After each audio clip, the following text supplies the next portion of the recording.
ಕಾಮಸಮುದ್ರ ಪೊಲೀಸರು ಮನೆ ಕನ್ನ ಕಳವು ಪ್ರಕರಣಗಳಲ್ಲಿ ಓರ್ವ ಆರೋಪಿಯನ್ನು ಬಂಧಿಸಿ ಆತನಿಂದ ಸುಮಾರು ರು.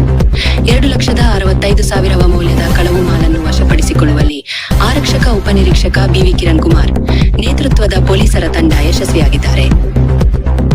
ಕಾಮಸಮುದ್ರಂ ಪಿಎಸ್ಐ ಬಿವಿ ಕಿರಣ್ ಕುಮಾರ್ ಮತ್ತು ತಂಡದವರು ಮನೆ ಕನ್ನ ಕಳವು ಪ್ರಕರಣಗಳಲ್ಲಿ ಓರ್ವ ಆರೋಪಿಯನ್ನು ಬಂಧಿಸಿ ಆತನಿಂದ ರು. 2 ಲಕ್ಷದ ಮೌಲ್ಯದ 17 ಗ್ರಾಂ ಚಿನ್ನದ ಆಭರಣ, 1 ಲಕ್ಷ ಮೌಲ್ಯದ ಒಂದು ಮೊಬೈಲ್ ಫೋನ್ ಹಾಗೂ 55,500 ರೂಪಾಯಿ ನಗದನ್ನು ವಶಪಡಿಸಿಕೊಂಡು ಆರೋಪಿ ವಿರುದ್ಧ ಕಾನೂನು ಕ್ರಮ ವಹಿಸಿರುತ್ತಾರೆ.